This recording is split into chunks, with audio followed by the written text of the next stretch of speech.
So, my people, here is the continuation of everything that took place day 2 of Declaration of Restoration of Independent State of Biafra in Finland. So, as you can see, a lot of countries are showing their massive support to the independent state of Biafra. So this is not a joke. This is a very big, serious business, my people. Just take a listen and hear everything this great man said in this particular video. But before then, please, if today is your first time here, don't forget to subscribe and also turn on the post notification so that anytime I upload a new video, you'll be the first person to be notified. Don't forget to share the video so that other people will get the opportunity to watch as well. And also give me a thumbs up so that YouTube will recommend this video to other people to watch. Thank you so much for doing so. Welcome to Jammercy News TV.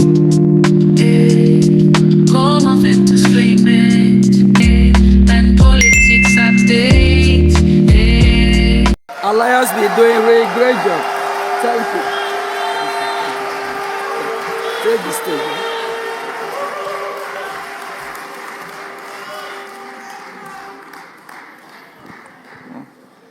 Thank you. Thank you for that very generous introduction from the Minister of Finance. Please give him a round of applause for his tireless dedication to the government, and I appreciate his tremendous support. I also want to provide thanks to the Supreme Leader, Mazi Nnamdi Kanu, to the Prime Minister, His Excellency Simon Ekpa, to the Chief of Staff, Dr. Uro Boezi, and all of the honorable cabinet ministers we have here today.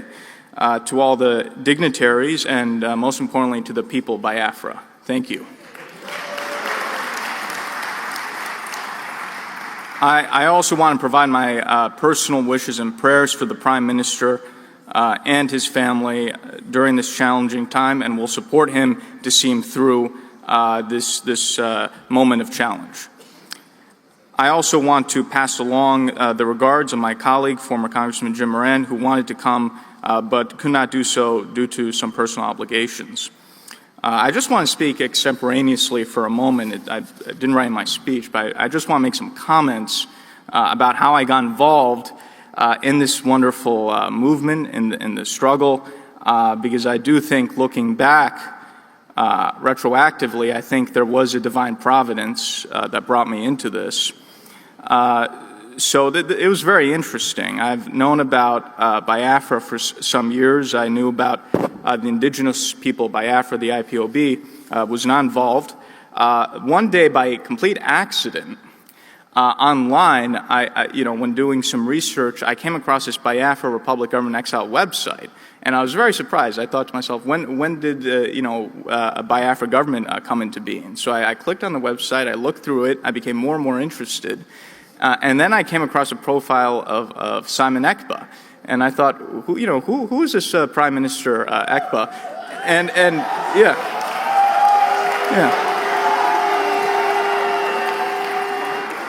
So I became more and more intrigued. I went to his Wikipedia, I read it, talking about all the work he's doing, how he's based in Finland, and I became more and more intrigued. I was like, this is such an interesting person. I have to find out what's going on here. So I sent an email to the general email of the Biafra Republic Government Exile website, just saying that I was interested in learning more about the organization, because I was genuinely curious. This seemed very fascinating to me. And I received back an email personally from the Prime Minister saying he wanted to speak with me. So we spoke for the first time, and I was immediately impressed. I saw how brilliant he was.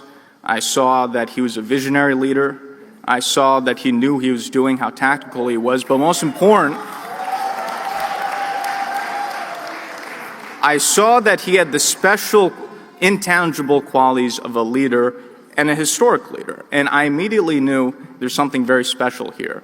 And this is something I've experienced with. I've dealt with leaders, presidents, prime ministers all over the world of different countries. My own family, I come from a revolutionary family in Greece where we've had many generations of freedom fighters. So I have a good instinct when it comes to who has leadership qualities. And I could tell, okay, this person has something very special. And if I work with him, I think we could actually achieve what he wants to achieve. Yes.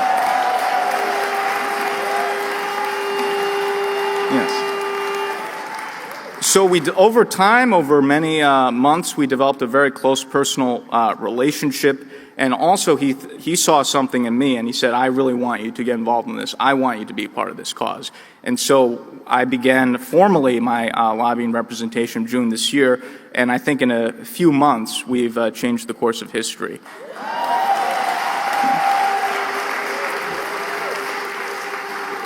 So I think there are larger forces at play, and I'm very glad that divine providence has brought me into this and will see us through this and to the goal that we want to achieve. And when I first started this journey, when I first was presented by the Prime Minister to the Biafran people, I said that I'll not only be a lobbyist, but a fellow freedom fighter for the independence of Biafra.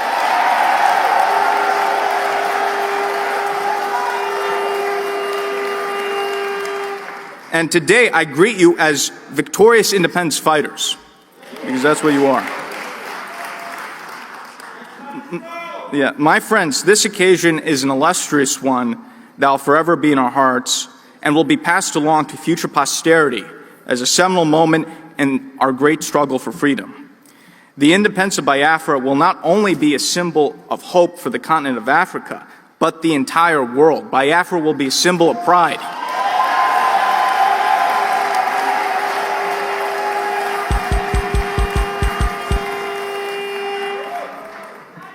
In the 1960s, President John F. Kennedy and the United States government played an important role in supporting the decolonization of Africa and supporting various African independence leaders and African nationalist movements. President Kennedy understood that supporting the African people rather than the European colonists was not only the right thing to do and the moral thing to do, but in the interests of the United States, which at the time had been competing with the Soviet Union for influence in Africa and throughout the world. Similarly, in this new age of great power competition, the United States has an obligation to support the new African independence movements of the 21st century and put an end to the legacy of neocolonialism in Africa.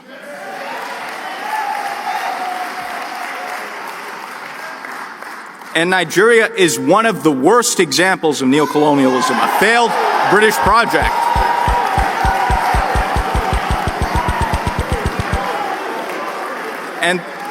And the rise of Biafra will put an end to this nonsense in Africa.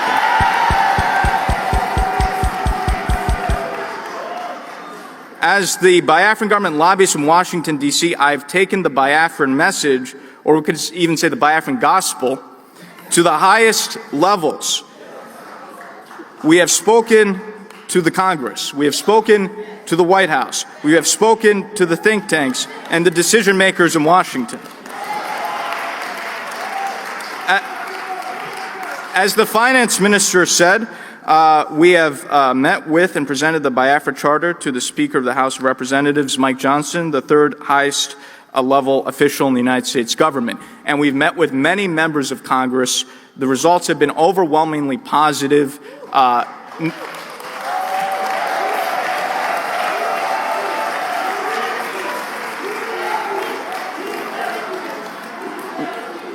We have received overwhelming support. We've already received many commitments. Not a single member of Congress or U.S. official that I've met with have expressed any support for Nigeria. So we're on the right track, and we're in a very good position as we move into the future. At this convention, we will have speakers from the most prestigious think tanks in Washington, D.C., including the Cato Institute, the American Enterprise Institute, and In Defense of Christians.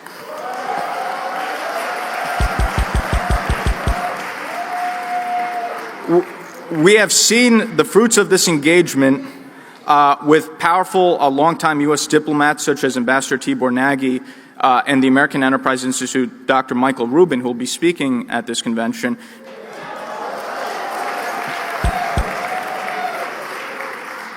Highlighting the plight of the Prime Minister's attention, even critiquing Finland for what's happening, which is very significant.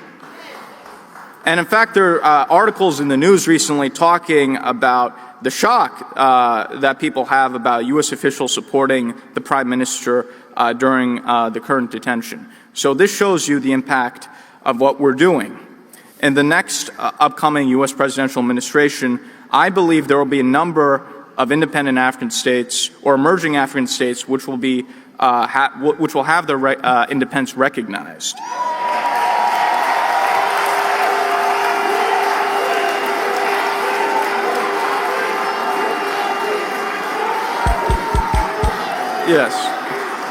Yes.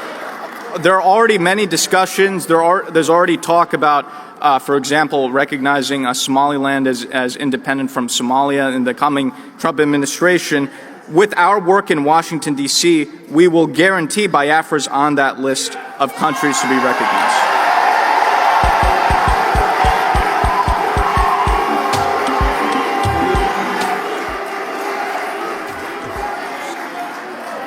We will achieve U.S. recognition of Biafra.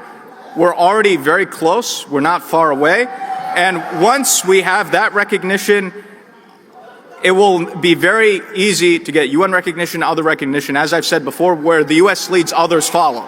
So we will get that.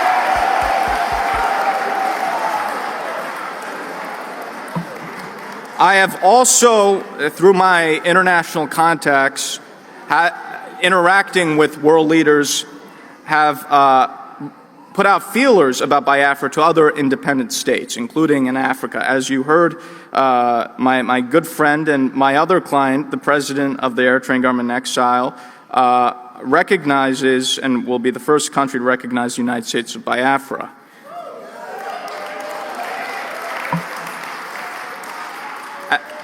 As President Badarai noted, while Eritrea gained independence from Ethiopia in 1991, the people of Eritrea have been under a brutal dictatorship since that time and have not had their freedom. And President Badarai wants to bring freedom and democracy to his people, and it's been an honor to represent his cause in Washington, and he is very strongly supported by our government over the current dictatorship in Eritrea. So his recognition of Biafra is very significant. And I believe through what he's doing, through other contacts we're making, I think we can get recognition for Biafra from other states in Africa and other countries as well. So we'll be having a lot of conversations outside the U.S. government with other governments that are sympathetic, and I think we could make a lot of international progress.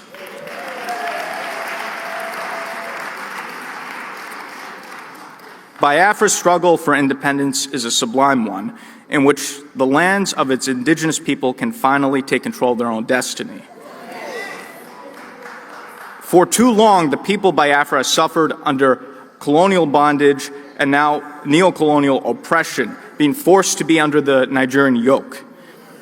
With the declaration of the restoration of the independent state of Biafra, that is all finished with.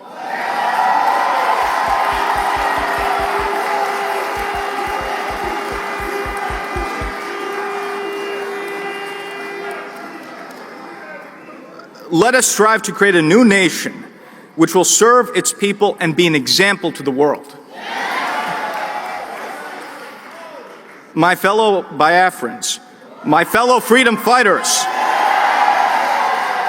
long live independence, long live an independent and sovereign Biafra. Thank you.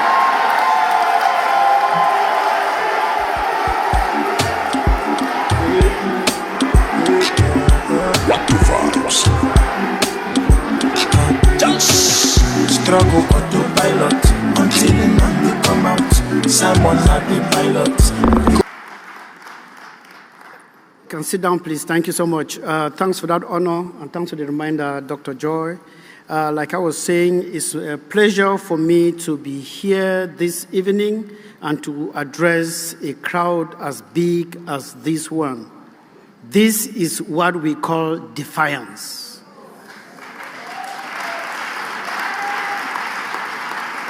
This is a very strong message to Finland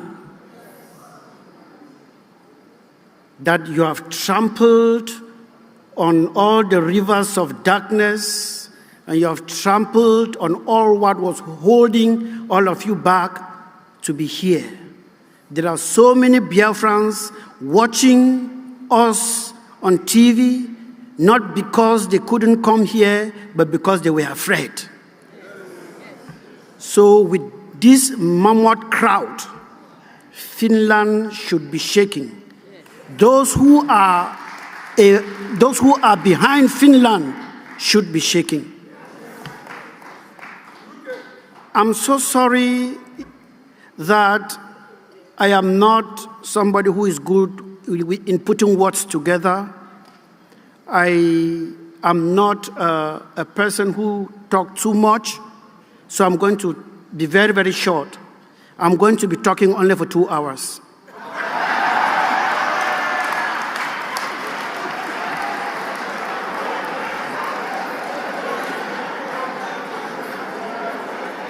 Yes. While in the bus, I was shocked when I was in the bus and I met a certain young lady in the bus who is 82 years today. She's somewhere. She's 82.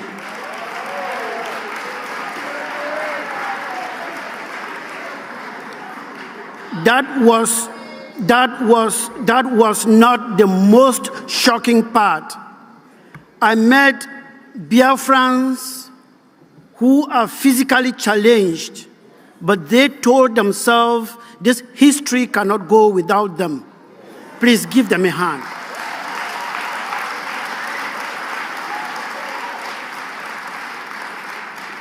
I saw how they were struggling to get into their bus, and I was like, this is defiance in the first order. It is something to be happy about. I see fine men and women present here to write their name in that history in the making. That history is ours, and it is ours to claim.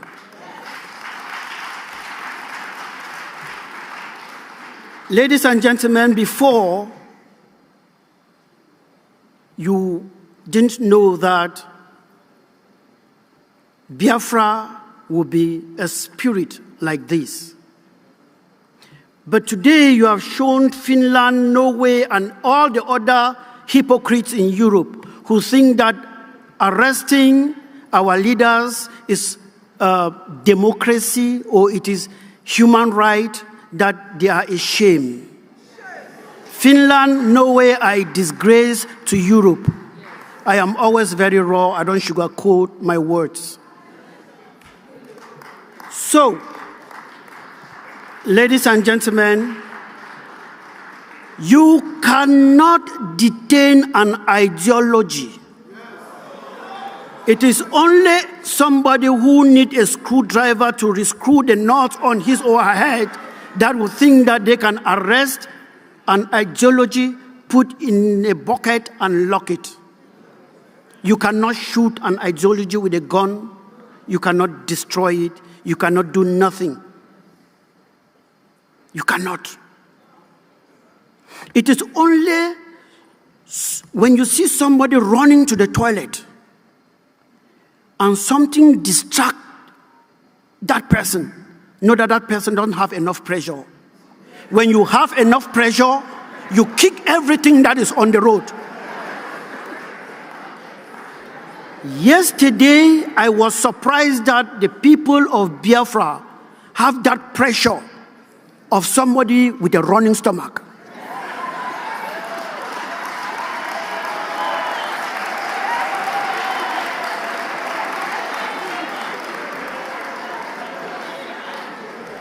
I was arriving here, ladies and gentlemen, with the anxiety that this declaration of independence will happen in my very before.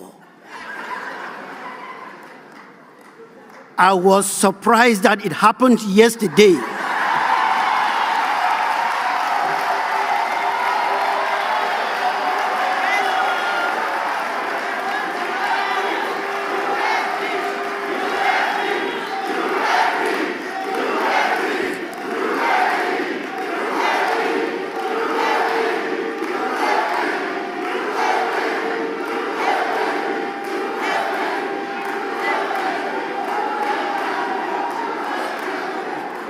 Thank you, thank you, thank you.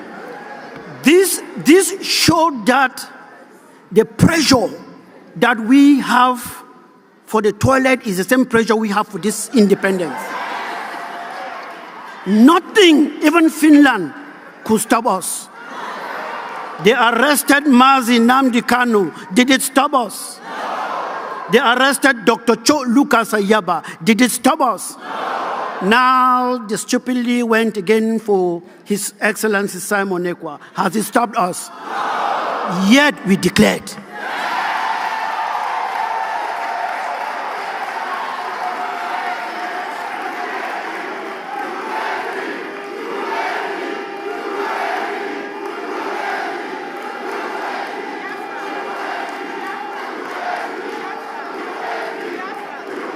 Thank you so much. Thank you so much. The president of the Ambazonia Governing Council, as you all know, is incarcerated in Norway under the same gymnastics that are happening here in Finland. We all know what they are looking for. They are afraid of this present African generation. They are afraid of this present African youth because they are enjoying the economic, the economic autopilot that they have instilled in Africa with our forefathers. So the wealth they receive from Africa is on autopilot. That's why you see our African presidents are all shaking and they don't care because the money keeps coming. But this Mazi, Simon, Manzi, Nnamdi, and Dr. Cho Lucas Nikwa generation is a no-nonsense generation. They are afraid we are going to shake it. We have a message for them. They are too late. This generation of Ambazonian youth and Biafran youth are a no-nonsense generation. This is a stop generation.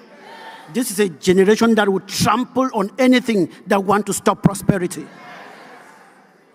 We are all here because we want to bequeath a better future to our children than the nonsense we inherited. We are here because we want to do something to our children that is different from what our forefathers didn't do for us. We are not here because we love guns and we like to fight. We are here because it's the only way for us to stay alive. Ladies and gentlemen, the vice president of the Ambazonian Governing Council was supposed to be here, but because of a cold, he couldn't make it. But he's aware I'm stealing the show.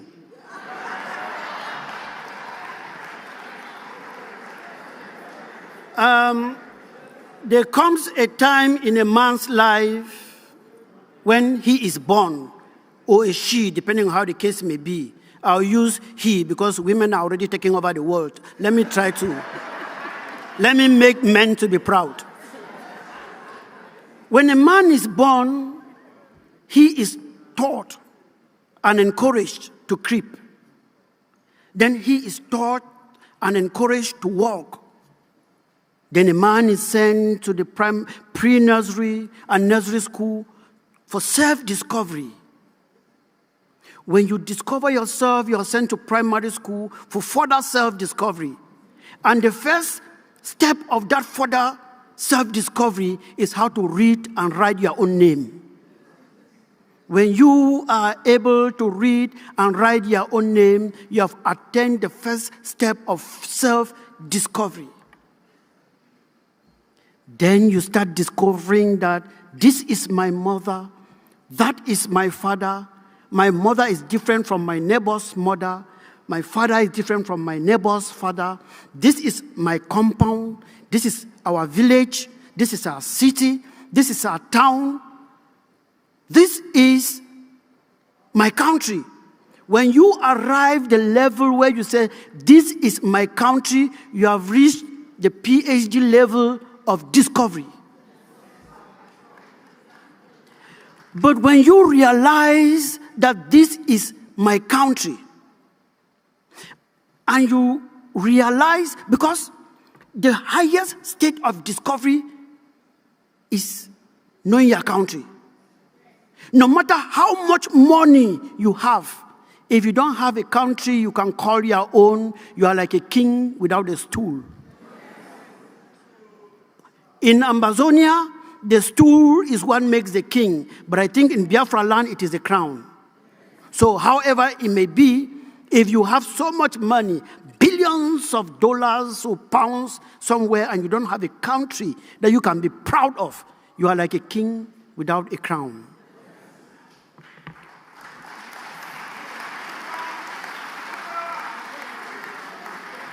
Ladies and gentlemen, we have come of age, we are now matured, we now know our country, but there is a problem.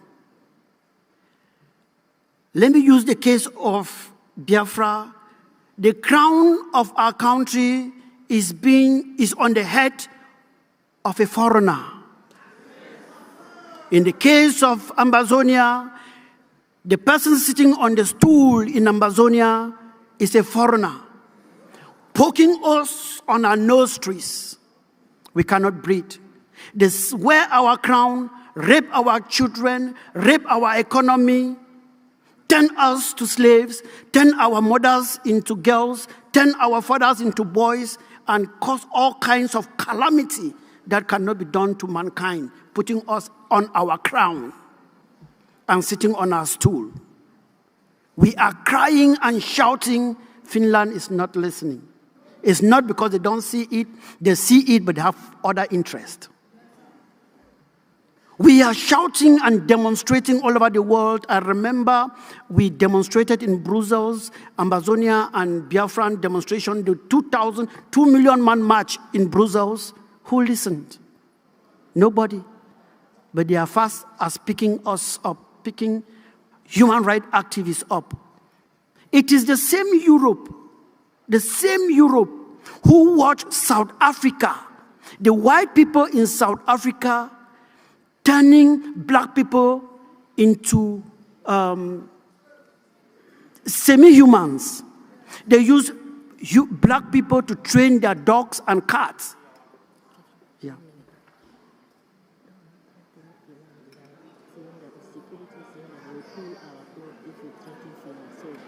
There's no need to be afraid. Okay, anyway, I will do that.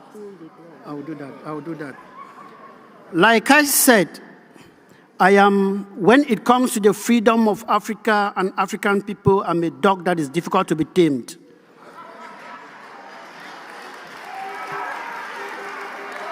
Because at least someone needs to face these guys eyeballs to eyeballs.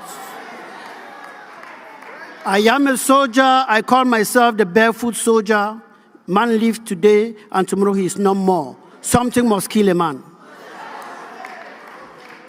So, as South Africa used the black people to train their dogs, you all watch on TV how they were doing all of these things. This same Europe was watching and saying nothing.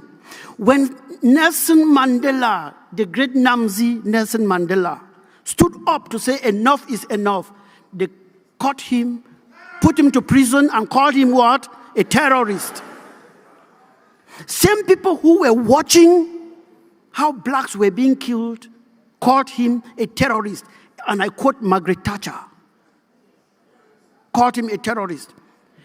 When South Africa was free, it is the same people who were calling Nelson Mandela His Excellency. Hypocrites. I bet you not long from now, His Excellency will appear.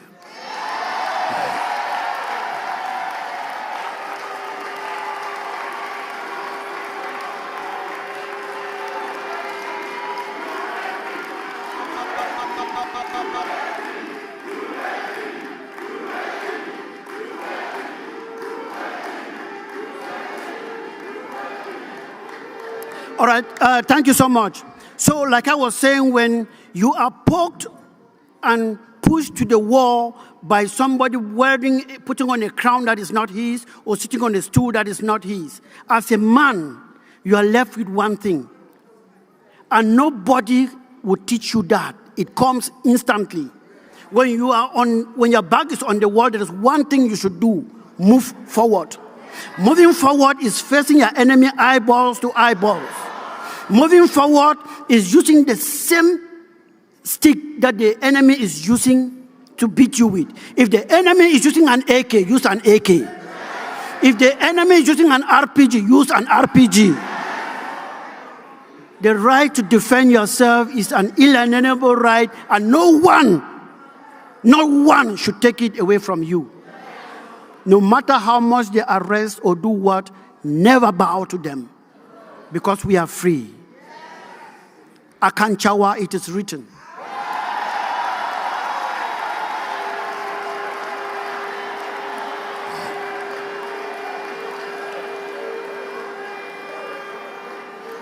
It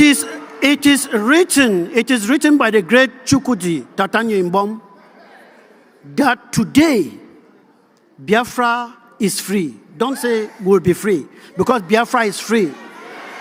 It is written by the great Chukwudi Tatanyo Imbom that Ambazonia is free. Do you know Biafra don't need permission to enter your spirit? Anywhere, anyhow, you must feel it. Biafra don't need permission to enter your spirit. Yeah, anywhere, anyhow, you must feel it. So all those who are thinking that you will come to cajole them to do what before they come in, if they don't come in now, by the time they come in, they will be paying human tax to get in. Because they think that what you are doing here is a joke. But we have a message for the zoo.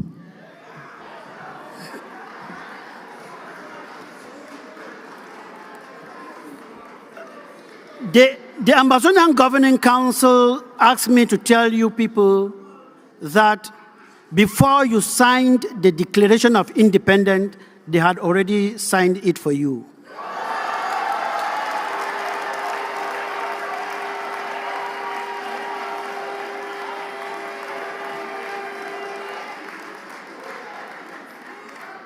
You know, Ambazonia declared her independence sometime in 1999 when Justice Elubede Ebong, Chief Ayamba, and a host of others seized Radio Boya and declared the independence of Ambazonia.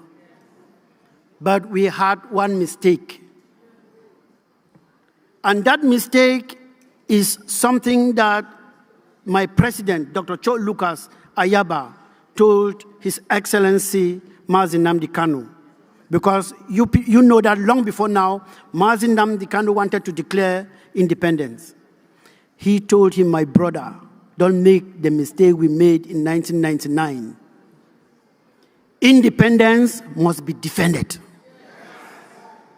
Don't declare independence if you don't have an army to back you up. Don't have a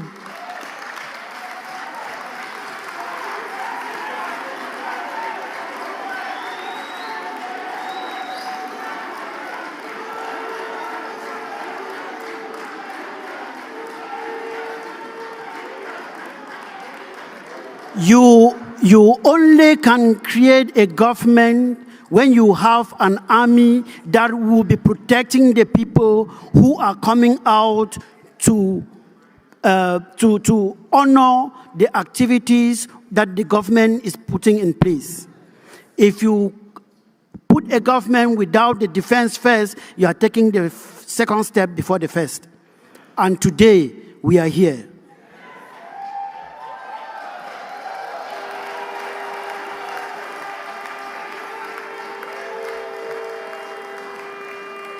The Biafran government in exile, I cannot say that I am proud of you. I am flying with you.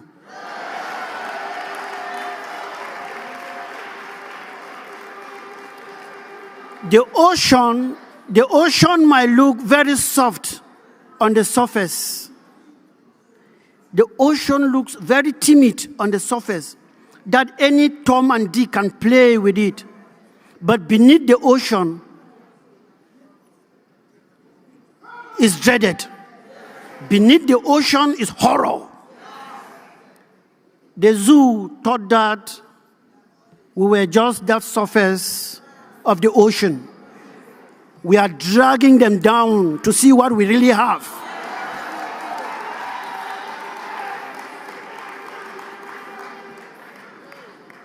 Only a man who is smoking something I don't want to smoke will not differentiate the difference between a river and an ocean.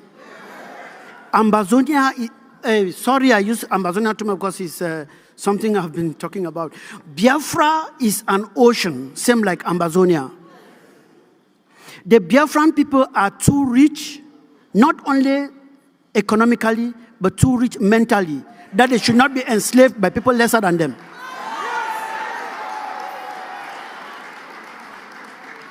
The Biafrans should not be slaves to cattle railers. It should not happen. That is the reason we are here today. I'm sorry I told you I don't know how to talk very much. I just talked for 2 minutes. Concerning the Biafra Amazonia relations, I can bet you and I can tell you we are in a very good foot because we are inseparable. Nothing can separate us. We go together like dynamites. We want to make sure that, as Biafra declared yesterday, if they commission their men and they're looking at their 12:15, Amazonia should be there covering their back at their 12:45.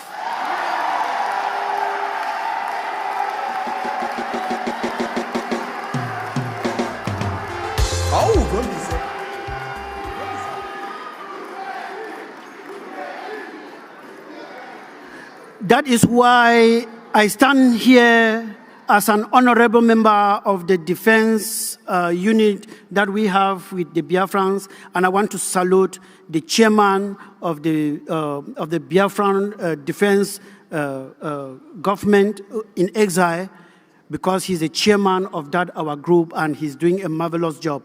And I cannot go without giving his salute.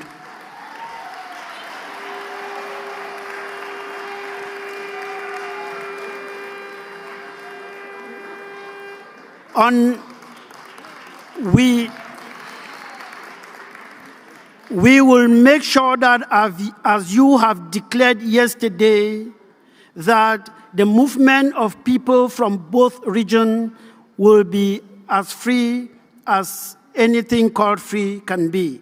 Because I bet you the human psychology is very funny, that Amazonia is under attack today and they are running to Biafra for safety. As you declared yesterday, don't be surprised that Biafrans will be running again to Amazonia for safety. There will be that crisscrossing. And what we cannot afford to do is to create a vacuum on that border stretch. Because when you create a vacuum, enemies take it over. Rooks take it over.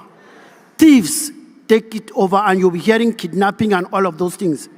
Your minister and myself were working very hard to make sure that there is a strong border patrol in that area.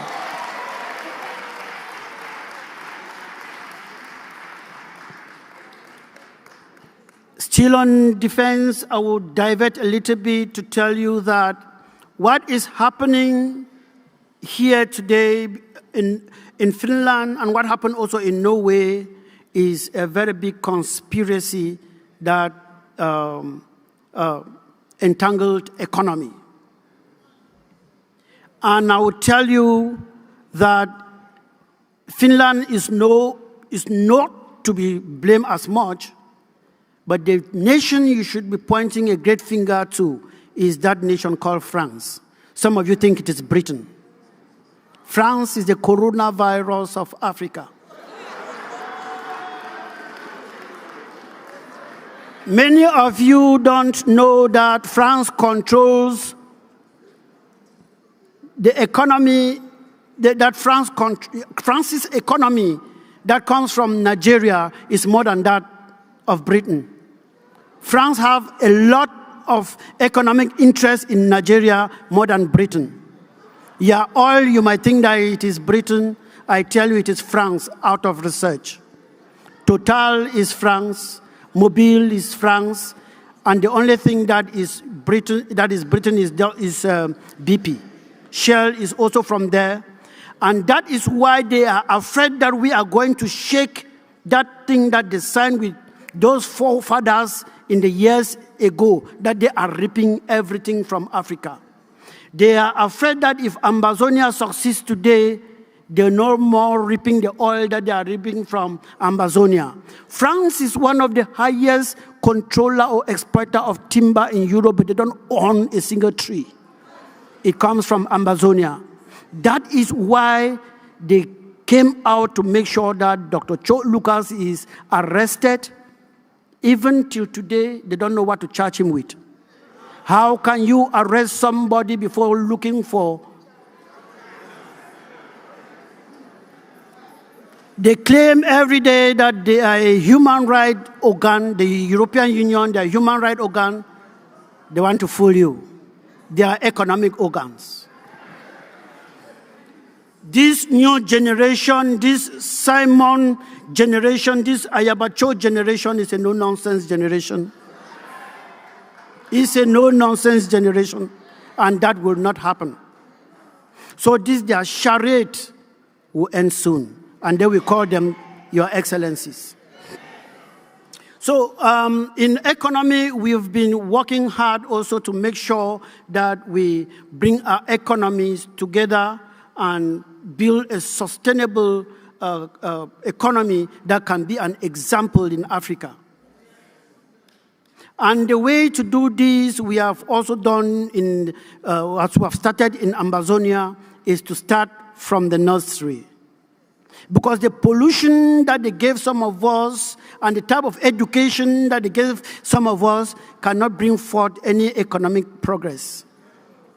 You cannot see somebody, a doctorate, defending a PhD, and his thesis or whatsoever is, how do they give New Year wishes to the president of Cameroon? It happened a few days ago. That is a doctorate degree. And people will sit there to supervise it. Who discovered the zero to India? As if people were not living there before. These are the type of educations they gave us. Fishing in Norway and all whatnot. That cannot put food on the table. So we have created our own curriculum that we are teaching our children now in our schools that are run by us, that are scientific and technologically driven. Because that is the future. Because what they implanted on us is only how to memorize things and not create any. When they create something, they send it for us to memorize. We want to make sure that our children are able to create things. So you should start looking at your own curriculum and choose whatever that you think that will be good for your people. Not everything that comes from the West is good. So we have done that, and we have also met with the Biafra coin board when they started creating it, because we had an amber coin before. We met with them and told them how we went about it. Also in communication, the ACN, the Amazonian Communication Network, is working and doing fine. We also shared some ideas with the Biafran communication team, and that is strength. That is the unity we are talking about. As you have declared your independence yesterday, be sure and be aware that you have commissioned men and women to hold materials and defend that land for you. It is easy to shout, of course, but let me tell you, it's not a walk in the park. I am saying this because when it comes to economy and population, Biafra is our big brother. But when it comes to the defense of homeland, we are your big brothers. We have been fighting for more than 8 years, and I tell you, it's not easy. Your worst enemies will not be Nigerians. They will be Biafrans. We would have defeated Cameroon long ago because those guys, they are fighting for salary and we are fighting for our lives. That's the difference. We would have defeated them long ago if not because some of our people could not listen. They thought that, no, it's not time for gun. Not time for gun. We will march in the UN, march in Europe, marches and UN will come in. That is what they told us. I went to the bush and I started training my soldiers. The same people formed what they called an IG and started marching. When it didn't work, they came and started calling me. Oh, come and work for us. You're working for an individual.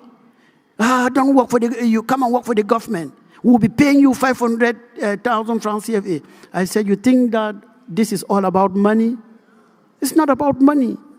Some of you will be called by internal files, trying to sabotage His Excellency, the Prime Minister.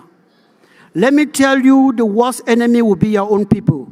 So my people, that is it. I hope you guys heard everything this great man said in this particular video, which I would love you guys to leave your thoughts in the comment section as always. And also don't forget to subscribe if you haven't. Here, I bring to you all the trending gist as well as Nigeria politics news. Don't forget to share the video and also give me a thumbs up so that YouTube will recommend this video to other people to watch. Thank you everyone for watching and I will see you guys in my next update. Goodbye for now.